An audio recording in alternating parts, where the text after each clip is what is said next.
Meninggallah sepi dan terkejap ini, masukkan saya indah di dalam hidup. Haleluya, terpuji namamu. Haleluya, besarlah kuasa-Mu. Haleluya.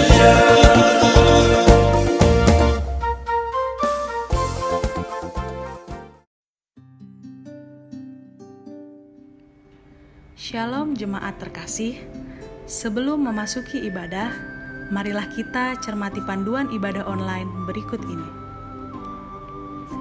Pilihlah tempat atau ruang nyaman yang tenang dan terhindar dari hal-hal yang dapat mendistraksi keikutsertaan beribadah. Siapkan hati dalam doa dan saat teduh sebelum mengikuti ibadah, sambil tenangkan pikiran agar terfokus pada jalannya ibadah. Periksalah terlebih dahulu perangkat Anda, pastikan baterai dan jaringan internet seperti Wi-Fi atau kuota Anda mencukupi.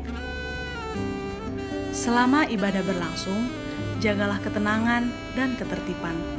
Apabila ada suatu dan lain hal yang mendesak, dapat menggunakan fitur pause agar tidak tertinggal momen dalam ibadah. Ajaklah keluarga dan rekan lain untuk bersama mengikuti ibadah online dan bimbinglah anak-anak untuk mengikuti ibadah dengan tenang. Selamat mempersiapkan diri. Tuhan Yesus memberkati.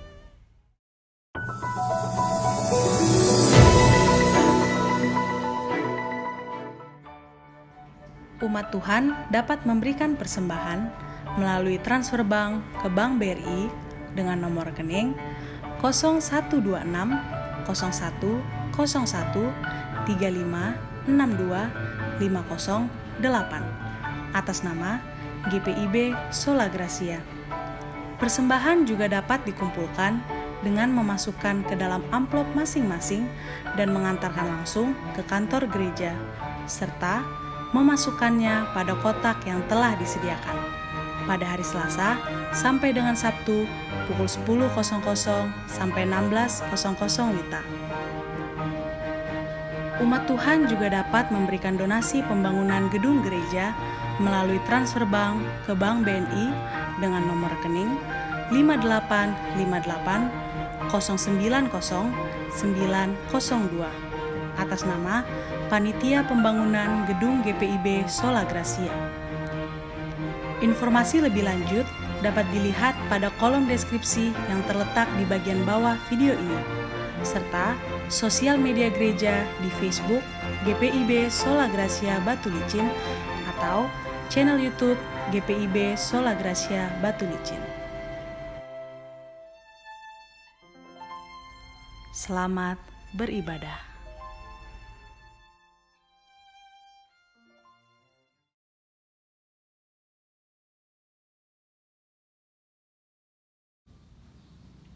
Shalom, selamat pagi bagi Bapak Ibu Saudara terkasih. Kami presbiter yang bertugas mengucapkan selamat beribadah di hari Minggu ketiga sesudah Pentakosta. Kiranya ibadah yang kita lakukan saat ini berkenan di hadapan Tuhan. Pemberita firman pada ibadah ini disampaikan oleh Pendeta Meisilo A. Mewengkang. Ungkapan situasi. Gereja bukanlah sekedar sebuah tembok-tembok buatan manusia belaka. Gereja lebih daripada itu. Gereja sesungguhnya ialah diri kita sendiri.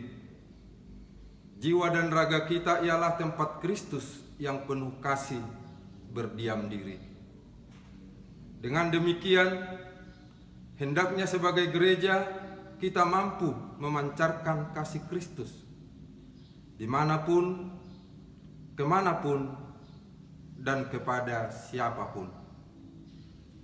Pancarkanlah senantiasa kehangatan cinta kasih Kristus kepada setiap ciptaan.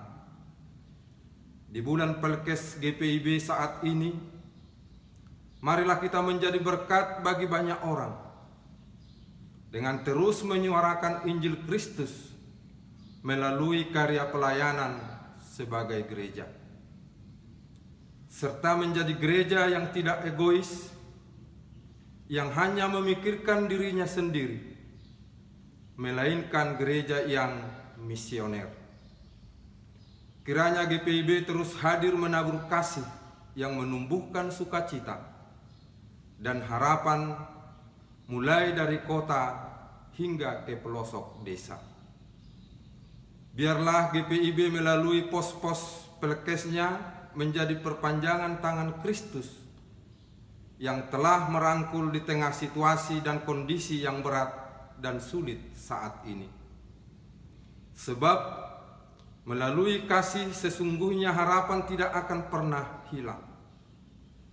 Kasih mampu menghangatkan yang dingin, menyembuhkan yang terluka, memulihkan yang remuk redam, dan membangkitkan yang terjatuh. Marilah kita berdiri menyambut firman Tuhan yang hadir di tengah-tengah persekutuan kita, sambil bernyanyi dari Kidung Jemaat nomor 9, bait 1 dan 5. Puji, hai jiwaku, pujilah Tuhan.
Pertolongan kita adalah dalam nama Tuhan yang menjadikan langit dan bumi.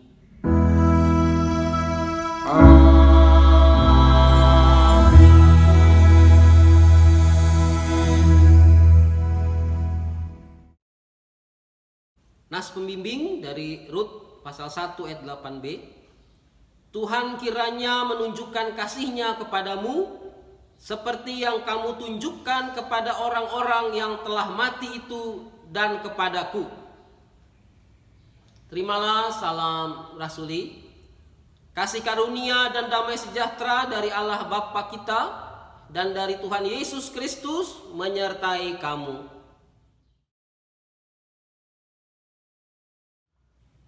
Mari kita menyanyi dari Kidung Jemaat 10, bait pertama, Pujilah Tuhan Sang Raja.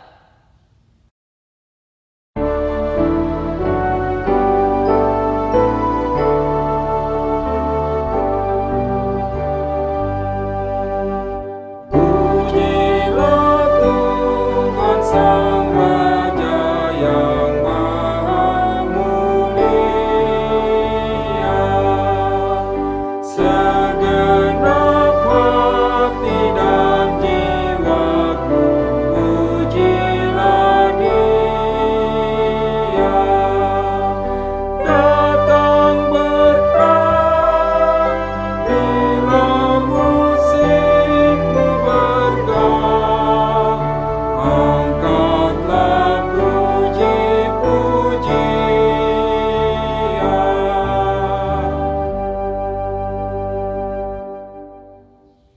Tuhan, disilahkan duduk kembali.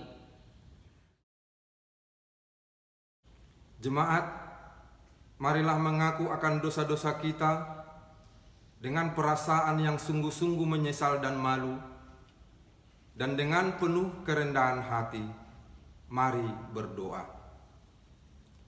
Ya Bapa yang Maha Kuasa, kami sadar selama ini kami telah berbuat jahat. Kami tidak mampu menjadi pengikut-Mu yang taat dan setia. Kami lebih suka hidup menjauh dari-Mu. Kami lebih suka melanggar firman-Mu dibandingkan dengan menjadi pelaku firman-Mu. Ampunilah kami, ya Tuhan.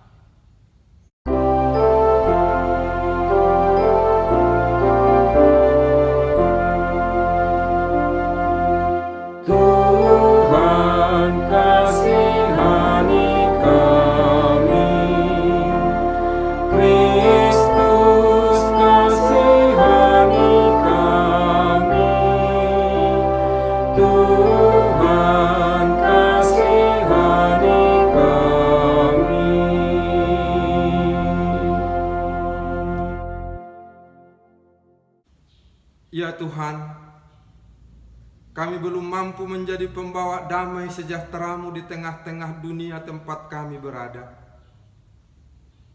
Kami gagal menaburkan kasih-Mu untuk menumbuhkan harapan tanpa pandang rupa dan pamrih.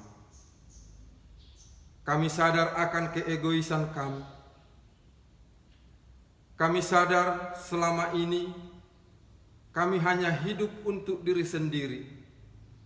Sedangkan mereka yang kami sebut saudara hanya yang kami kenal dan dekat dengan kami. Kami lebih sering putus asa, tidak percaya akan kehadiran-Mu, meragukan kuasa-Mu, menolak uluran tangan kasih-Mu. Ampunilah kami, ya Tuhan, yang Maha Pengasih. Ajarlah kami untuk memiliki hidup yang bermakna bagi banyak orang, seturut dengan kebenaran firman-Mu dimanapun kami berada, baik di rumah, di tempat kami membanting tulang untuk mengais rezeki, di sekolah, di kota, maupun di desa. Ya Kristus, kami mengaku dengan sungguh dan penuh kesadaran serta dalam kerendahan hati akan segala dosa dan pelanggaran kami yang tak terhitung jumlahnya. Ya Tuhan, layakkanlah kami kembali untuk menerima pengampunan-Mu. Dengarlah permohonan kami, serta nyatakanlah kiranya belas kasih-Mu atas kami. Hanya dalam nama Kristus Yesus, kami berdoa dan memohon pengampunan-Mu. Dengarlah, ya Tuhan.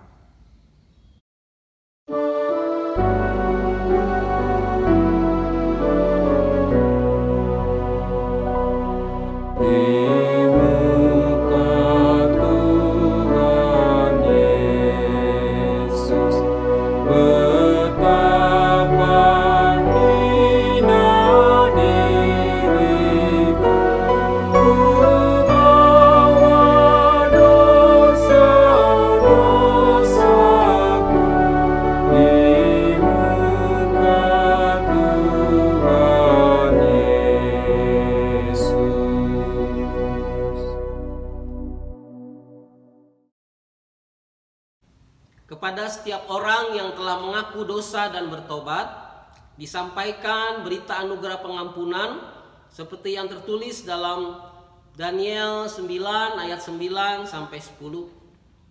Pada Tuhan Allah kami ada kesayangan dan keampunan, walaupun kami telah memberontak terhadap Dia dan tidak mendengarkan suara Tuhan Allah kami yang menyuruh kami hidup menurut hukum yang telah diberikannya kepada kami dengan perantaraan para nabi hamba-hambanya. Berdasarkan firman Tuhan itu, maka sebagai pelayan Yesus Kristus, kami memberitakan bahwa pengampunan dosa telah berlaku dalam nama Bapa, Anak, dan Roh Kudus. Kita menyanyi Gita Bakti 41 bait pertama. Maukah dosamu dihapus bersih?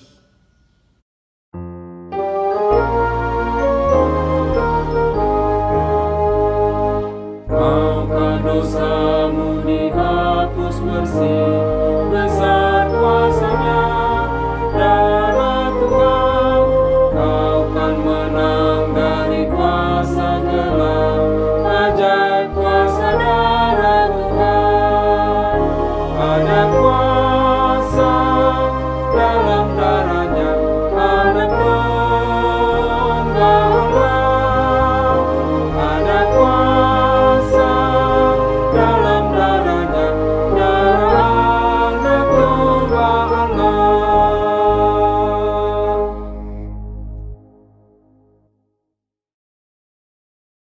Umat Tuhan, marilah berdiri untuk mendengar perintah hidup baru seperti yang tertulis dalam 1 Petrus 4 ayat 7 sampai 11 yang menyatakan, kesudahan segala sesuatu sudah dekat. Karena itu, kuasailah dirimu dan jadilah tenang, supaya kamu dapat berdoa. Tetapi yang terutama, kasihilah sungguh-sungguh seorang akan yang lain, sebab kasih menutupi banyak sekali dosa. Berilah tumpangan seorang akan yang lain dengan tidak bersungut-sungut. Layanilah seorang akan yang lain sesuai dengan karunia yang telah diperoleh tiap-tiap orang sebagai pengurus yang baik dari kasih karunia Allah. Jika ada orang yang berbicara, baiklah ia berbicara sebagai orang yang menyampaikan firman Allah.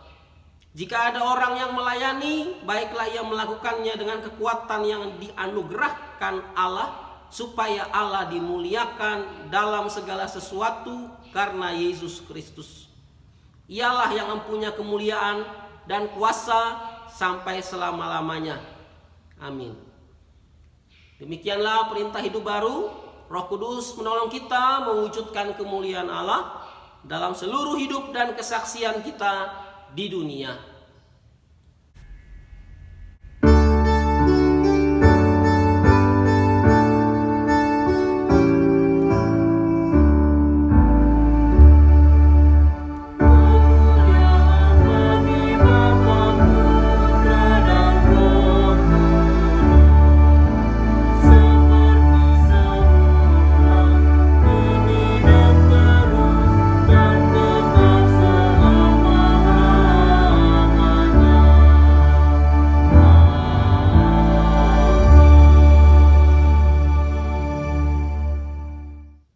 Tuhan, disilahkan duduk kembali. Umat Tuhan, mari kita berdoa, mohon bimbingan Roh Kudus. Bapa kami dalam surga, yang selalu kami sembah dalam Putra-Mu yang tunggal Tuhan Yesus Kristus, saat ini kami akan kembali mendengar firman-Mu. Urapi, pimpin, kuasai kami dengan Roh Kudus-Mu, sehingga kami boleh mendengar, memahami dan melakukan firman-Mu dalam kehidupan beriman sehari-hari. Bersabdalah ya Tuhan, kami siap mendengarkannya. Di dalam nama Tuhan Yesus Kristus kami berdoa. Amin. Umat Tuhan, marilah berdiri untuk mendengar firman Tuhan yang dibacakan dari Alkitab. Haleluya.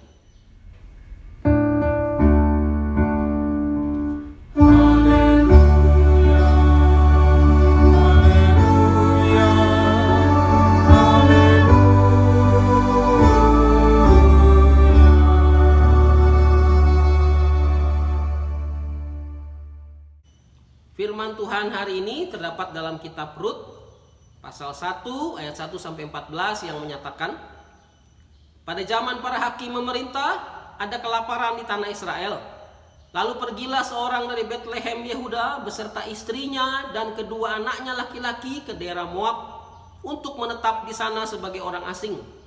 Nama orang itu ialah Elimelek, nama istrinya Naomi, dan nama kedua anaknya Mahlon dan Kilion. Semuanya orang-orang Efrata dari Bethlehem, Yehuda. Dan setelah sampai ke daerah Moab, diamlah mereka di sana. Kemudian matilah Elimelek suami Naomi, sehingga perempuan itu tertinggal dengan kedua anaknya.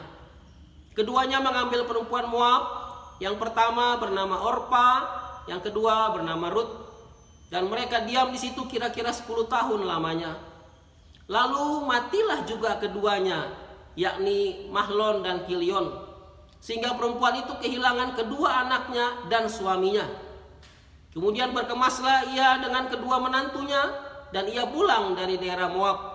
Sebab di daerah Moab ia mendengar bahwa Tuhan telah memperhatikan umatnya dan memberikan makanan kepada mereka. Maka berangkatlah ia dari tempat tinggalnya itu bersama-sama dengan kedua menantunya.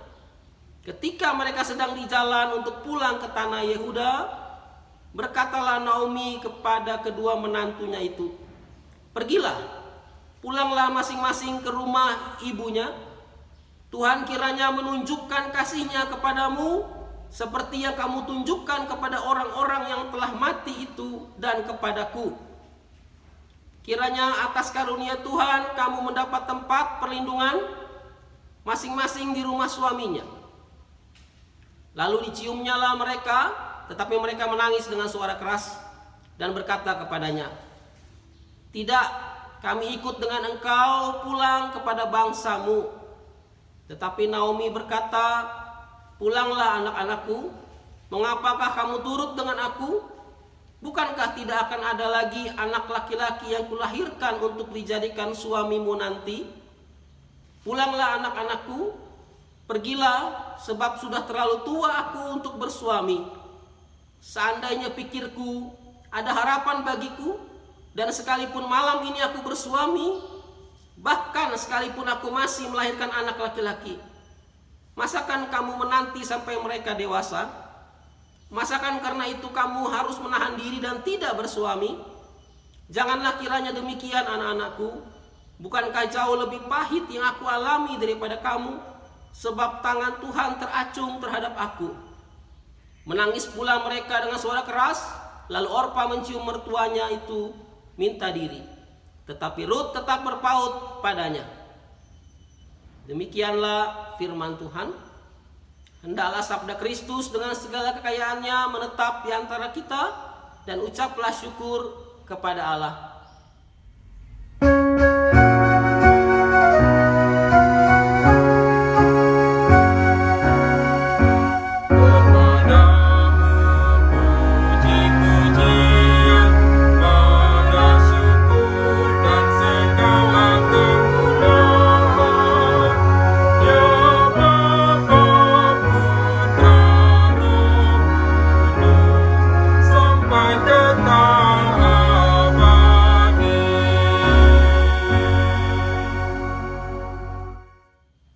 Umat Tuhan disilahkan duduk kembali. Shalom Aleichem, Bishem Hamasyah. Umat Tuhan, mari kita memahami bacaan hari ini dengan menyaksikan video singkat berikut ini. Kitab Rut merupakan sebuah karya seni teologis yang cemerlang yang mengundang kita untuk merenungkan pertanyaan mengenai keterlibatan Tuhan dalam suka-duka kehidupan keseharian kita. Ada 3 tokoh utama dalam kitab ini, yakni Naomi, seorang janda, Rut orang Moab, dan Boaz, seorang petani Israel. Dan kisah mereka dituturkan dalam 4 bagian yang disusun dengan indah. Mari kita selami dan kita lihat kisah ini seutuhnya. Pasal pertama kitab Rut diawali dengan kalimat ini. Pada zaman para hakim memerintah. Hal ini mengingatkan kita akan masa kegelapan dan masa-masa sulit dalam kitab Hakim-Hakim. Dan di sini kita menjumpai sebuah keluarga Israel di daerah Bethlehem yang sedang berjuang untuk melalui masa kelaparan. Dan dalam usahanya mencari makanan, keluarga ini pindah ke wilayah bangsa Moab yang merupakan musuh bebuyutan bangsa Israel. Dan di situ, ayah dari keluarga ini mati dan kedua anak laki-laki mereka menikah dengan 2 wanita Moab yang bernama Rut dan Orpa. Lalu kedua anak laki-laki itu, mereka juga mati di sana dan meninggalkan Naomi beserta kedua menantunya. Dan Naomi tidak lagi mempunyai alasan untuk menetap di daerah Moab. Lalu dia mengatakan kepada kedua menantunya bahwa dia akan pulang ke Israel. Dan Naomi tahu bahwa di Israel kehidupan seorang janda asing yang belum menikah akan sangat sulit. Jadi dia mendesak kedua menantunya untuk tetap tinggal di Moab. Orpa setuju untuk tetap tinggal, tetapi Rut tidak. Rut menunjukkan kesetiaan yang luar biasa kepada Naomi dan dia berkata, "Kemana engkau pergi, ke situ jugalah aku pergi. Bangsamulah bangsaku dan Allahmulah Allahku." Lalu keduanya kembali ke tanah Israel bersama-sama. Dan pasal ini ditutup dengan Naomi yang mengganti namanya menjadi Mara, yang berarti pahit dalam bahasa Ibrani. Dan dia meratapi nasibnya yang tragis. Umat Tuhan, kitab Rut adalah kitab yang cukup unik. Kenapa? Pertama, dari sisi judulnya diberi nama seorang perempuan, yaitu Rut. Padahal peranan perempuan pada masa itu sangatlah minor dan tidak diperhitungkan, atau sistem patriarkal. Keunikan kedua, Rut bukanlah seorang perempuan Israel, melainkan perempuan Moab, salah satu bangsa musuh Israel. Jadi kalau kita melihat sebetulnya peranan yang lain lebih banyak, misalnya Naomi, Boas, kenapa tidak diberi nama kitab Naomi atau kitab Boas, tapi malah diberi nama kitab Rut. Nah, ini menandakan bahwa Allah dalam memilih umatnya tidak melihat latar belakang, suku, status sosial, pendidikan, gender, dan lain-lain. Umat Tuhan, beberapa peristiwa dalam bacaan kita yang menjadi renungan hari ini. Yang pertama kita lihat di negeri sendiri atau di Israel saat itu. Ada kejadian apa? Ada kelaparan yang dahsyat akibat hukuman Allah atas kemerosotan moral dan spiritualitas bangsa Israel. Kita baca di pasal 1 ayat 1 sampai 2. Kelaparan dalam kitab Rut ini terjadi dalam era hakim-hakim. Nah, biasanya sejak era hakim-hakim dan sebelumnya memang itu bangsa Israel identik dengan kemerosotan moral dan spiritualitas, penyembahan berhala dan lain-lain. Akibat dari kelaparan itu di tanah Israel, akibat kelaparan terjadilah migrasi. Salah satunya sebuah keluarga dari Bethlehem ke Moab. Jarak dari Bethlehem ke Moab itu sekitar 80 kilo. Jadi kalau berjalan kaki sekitar 7 sampai 10 hari. Kita bisa bayangkan Elimelek sekeluarga berjalan kaki 7 sampai 10 hari bermigrasi ke negara lain, dalam hari ini Moab. Umat Tuhan, kelaparan besar juga pernah terjadi pada zaman kita ini. Contoh, pada tahun 1958 sampai 1962 di Cina terjadi kelaparan yang dahsyat yang memakan korban jiwa meninggal sekitar 43 juta orang. 43 juta orang. Lalu di Uni Soviet tahun 1932 sampai 1933 korban jiwa yang meninggal sekitar 10 juta orang. Lalu di Irlandia tahun 1853 yang memakan korban jiwa meninggal 25% dari jumlah populasi penduduk Irlandia saat itu. Umat Tuhan, beberapa hal tragis dan ironis dalam peristiwa kelaparan yang ditulis dalam kitab Rut, antara lain kita perhatikan, kita simak ya. Pertama, kelaparan itu terjadi di kota Efrata Bethlehem yang notabene Efrata artinya berbuah, Bethlehem rumah roti. Jadi kalau dari namanya kota kecil itu disebut Efrata Bethlehem, berbuah rumah roti. Tempat yang harusnya berkelimpahan dengan makanan, justru terjadi kelaparan yang luar biasa di situ. Ini tragis dan ironis yang pertama. Lalu tragis dan ironis yang kedua adalah migrasi yang dilakukan oleh keluarga Elimelek. Arti nama Elimelek, Allahku adalah raja. Tapi saat mengalami bencana di tanahnya Israel, malah yang bernama Elimelek membawa keluarganya migrasi ke negara asing yang notabene musuh Israel, yang masih mengadakan penyembahan berhala. Nah, lalu kita pelajari yang berikut. Setelah mereka bermigrasi, apa yang terjadi di negara tempat mereka mengungsi? Kita pelajari pertama tokoh Naomi. Ternyata terjadi kematian pasangan atau suami dari Naomi. Elimelek sampai di Moab nggak berapa lama meninggal.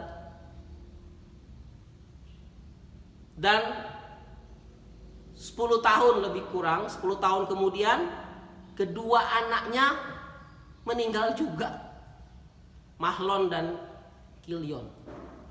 Jadi fakta yang terjadi ketika mereka pindah ke Moab, yang dialami adalah kematian suami dan kedua putranya, putra dari Naomi.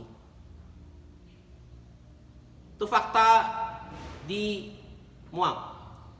Yang berikut, apa yang terjadi?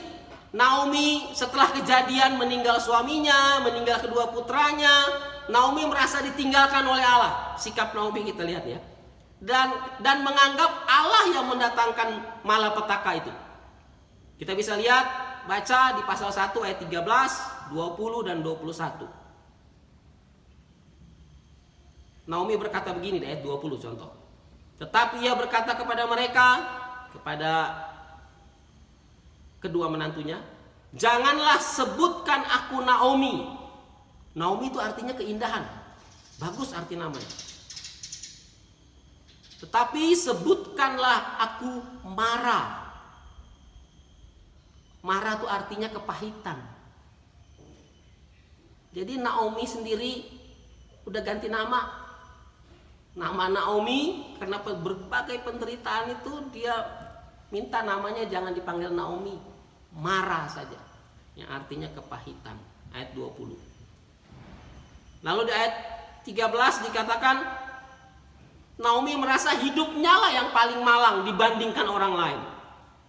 Ayat 13 katakan begini, bukankah jauh lebih pahit yang aku alami daripada kamu?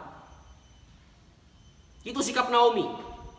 Ketika menghadapi bencana, dia merasa bahwa namanya tidak sesuai dengan fakta yang terjadi. Kedua, menganggap hidupnya yang paling malang. Lalu yang lebih parah lagi, dia menganggap bahwa semua penderitaan yang dialaminya berasal dari Allah. Ayat 21. Umat Tuhan, itu yang kita catat ya. Kita belajar dari sikap Naomi setelah mengalami berbagai penderitaan dan bencana. Nah, sekarang kita masuk tokoh kedua. Nanti kita bandingkan. Ruth. Ruth adalah salah satu menantu Naomi. Jadi Ruth pun mengalami penderitaan yang lebih kurang sama dengan Naomi. Tetapi cara menanggapinya kita lihat di sini. Dalam ayat 14, Ruth berpaut, bagian akhir, Ruth berpaut pada Naomi. Dikatakan Ruth berpaut. Berpaut itu artinya merangkul erat, memeluk erat, melekat erat. Dalam bahasa Inggris closely joined. Dalam bahasa Ibrani disebut devak. Tapi bukan hanya memeluk erat Naomi tidak hanya situ. Tidak hanya sampai di situ. Dalam ayat 16 bahkan dikatakan Rut mengatakan Allah mula Allahku. Jadi Rut juga berpaut kepada Allahnya Naomi. Dan inilah kunci keberhasilan dan kesukacitaan Rut dalam menjalani badai kehidupan, yakni berpaut kepada Allah. Beda dengan Naomi. Kelebihan Rut sehingga dia dapat merasakan sukacita dalam penderitaan, dalam menjalani badai kehidupan adalah dia berpaut kepada Allah, merangkul erat, memeluk erat, melekat kepada Allah. Dalam kitab Ulangan 10 ayat 20 dikatakan begini. Dalam bahasa Ibraninya, Et Adonai Eloheka tiraot ta'afot ufo tidefak. Yang artinya, engkau harus takut akan Tuhan Allahmu, kepadanya haruslah engkau beribadah dan berpaut. Ufo tidefak, dan berpaut. Jadi beribadah saja, bisa saja kita beribadah tapi tidak berpaut dengan Allah. Contoh yang gampang lah, selama ibadah, bukan selama ibadah lah, intinya misalnya selama renungan atau khotbah, ada yang terima HP, panggilan kah, WA kah, SMS kah. Nah, berarti kan hatinya dia beribadah, fisiknya ada di bangku itu, bangku gereja. Tetapi berpautnya dia kepada Allah ya ditanyakan, karena masih bisa terganggu konsentrasinya ketika mendengarkan firman Tuhan. Umat Tuhan, sebagai bahan perenungan kita hari ini, marilah kita tetap berpaut pada Yesus, berpegang erat kepada Yesus. Bahkan terlebih lagi saat kita menghadapi badai kehidupan ini, percayalah, sekalipun di tengah badai kehidupan, Yesus perhatikan kehidupan anak-anaknya. Bahkan yang sudah rusak dibetulkan dengan penuh kasih sayang. Yesus perhatikan tiap tetesan air mata orang yang menyesal akan dosanya. Inilah salah satu syair dalam lagu Di Tengah Ombak. Soli Deo Gloria, Dona Bes Pasem, Penti Creator Spiritus. Amin. Yesus perhatikan kehidupan tiap orang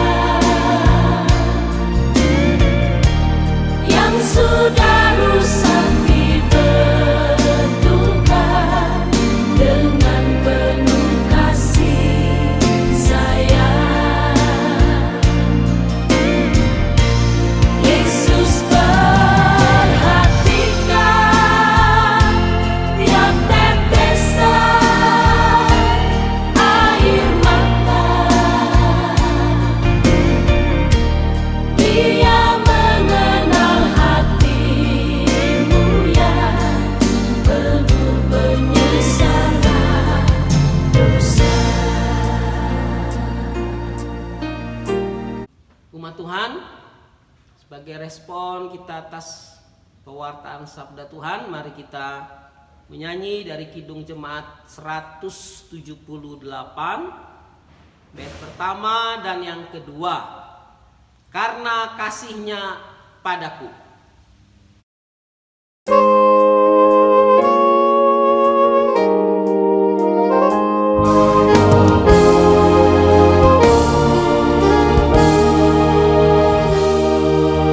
Karena kasih-Nya padaku, Yesus datang ke dunia. Dia telah memberi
Umat Tuhan, mari kita berdiri dan mengaku iman percaya kita sesuai dengan pengakuan iman rasuli.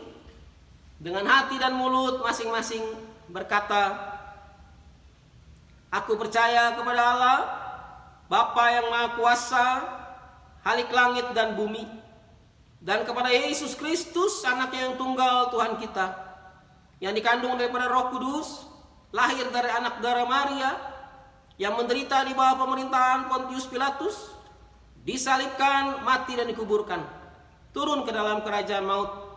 Pada hari yang ketiga bangkit pula dari antara orang mati, naik ke surga, duduk di sebelah kanan Allah Bapa yang Maha Kuasa, dan akan datang dari sana untuk menghakimi orang yang hidup dan yang mati. Aku percaya kepada Roh Kudus, gereja yang kudus dan am, persekutuan orang kudus, pengampunan dosa, kebangkitan daging, dan hidup yang kekal. Umat Tuhan, silahkan duduk kembali. Umat Tuhan, mari kita satu dalam doa syafaat. Pertama-tama kita berdoa masing-masing dalam hati untuk pergumulan kita pribadi demi pribadi maupun keluarga kita masing-masing. Lalu dilanjutkan kita bersyafaat bersama. Mari kita berdoa.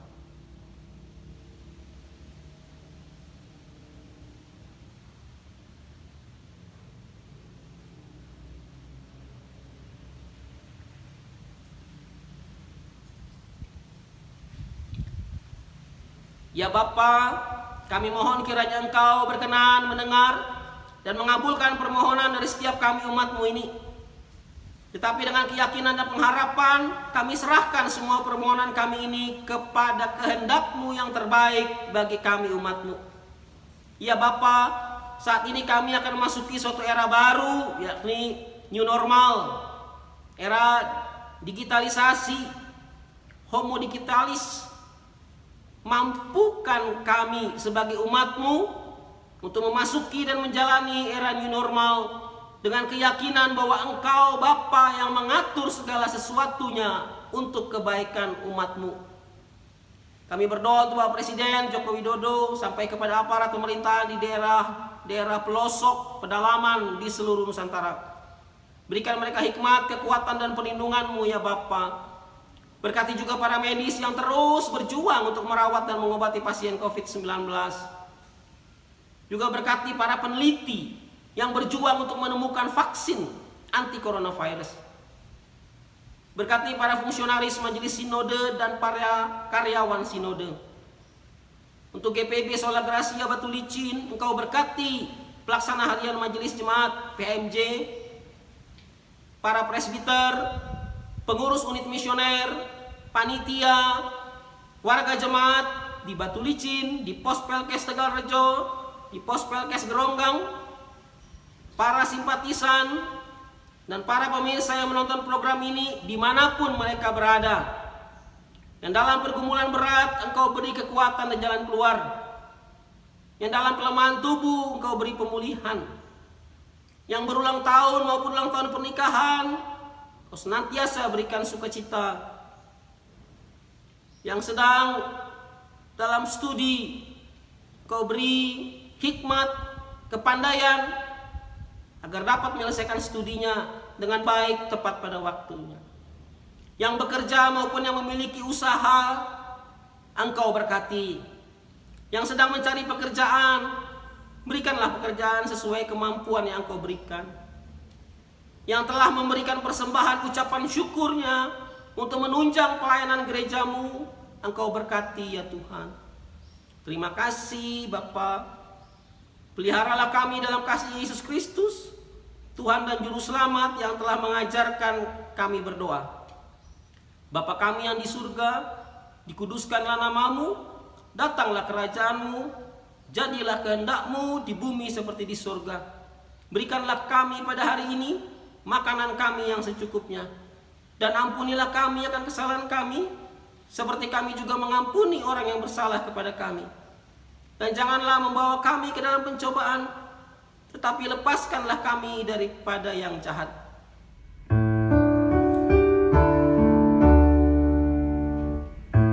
Karena Engkau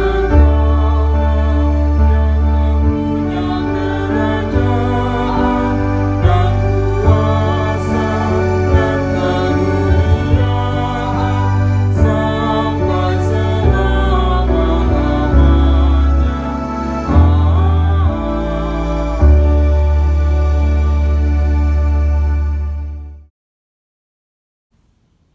Tuhan, kini saatnya kita memberikan persembahan syukur bagi Tuhan, seperti firman dalam 1 Tawarik 16 ayat 34 yang menyatakan, "Bersyukurlah kepada Tuhan, sebab Ia baik, bahwasanya untuk selama-lamanya kasih setianya." Tuhan memberkati saudara dan persembahan saudara. Mari kita menyanyi dari Gita Bakti 87 bait 1. Aku bersyukur padamu.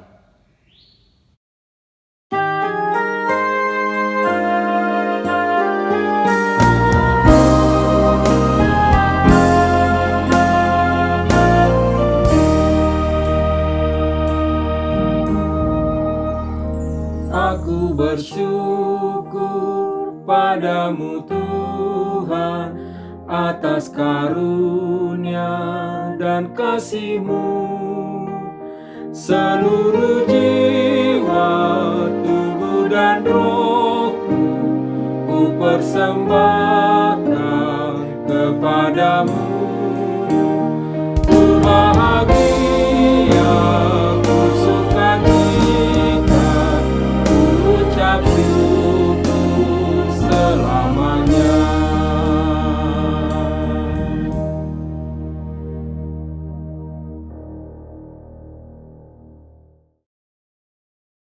Umat Tuhan, mari berdiri untuk menyerahkan persembahan ini dalam doa syukur. Kita berdoa. Ya Tuhan, terimalah persembahan kami yang tak sebanding dengan berkat yang Engkau berikan pada kami.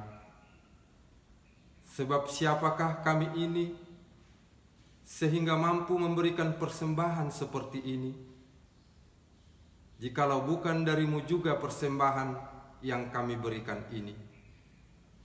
Jadikanlah persembahan kami ini sebagai berkat untuk menyatakan kasih-Mu bagi sesama dan bagi pembangunan tubuh Kristus.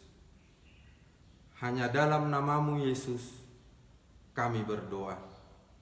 Amin. Umat Tuhan tetap berdiri. Umat Tuhan, kembalilah dalam kehidupanmu sehari-hari dengan membawa damai sejahtera Tuhan. Bagikanlah sukacita beriman kita kepada semua orang dan lakukanlah firman Tuhan. Kami siap sedia kembali mewartakan cinta kasih Kristus yang telah kami dengar dan terima dari kebenaran firman-Nya dalam hidup kami, bagi seluruh ciptaan, dimanapun dan kapanpun. Mari kita bernyanyi dari Gita Bakti 121, bait pertama dan kedua, Hai pergi dan wartakan.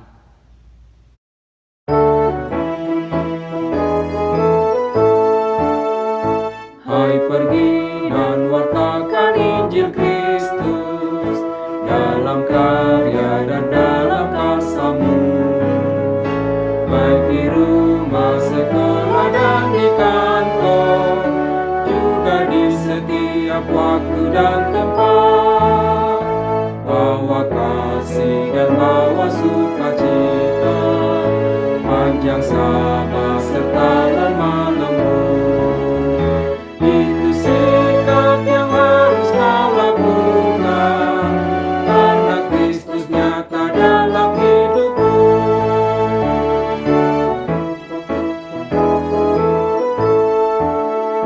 Hai pergi dan wartakan Injil Kristus dalam kata dan perbuatanmu, juga dalam segala tindakanmu.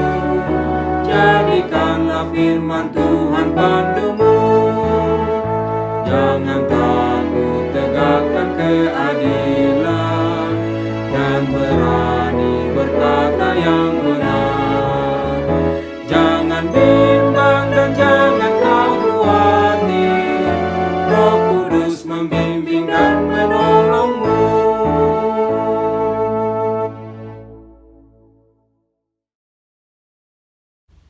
Umat Tuhan, dengan penuh keyakinan, arahkanlah hati dan pikiranmu kepada Tuhan, serta terimalah berkat-Nya. Tuhan memberkati engkau dan melindungi engkau. Tuhan menyinari engkau dengan wajah-Nya dan memberi engkau kasih karunia. Tuhan menghadapkan wajah-Nya kepadamu dan memberi engkau damai sejahtera. Amin.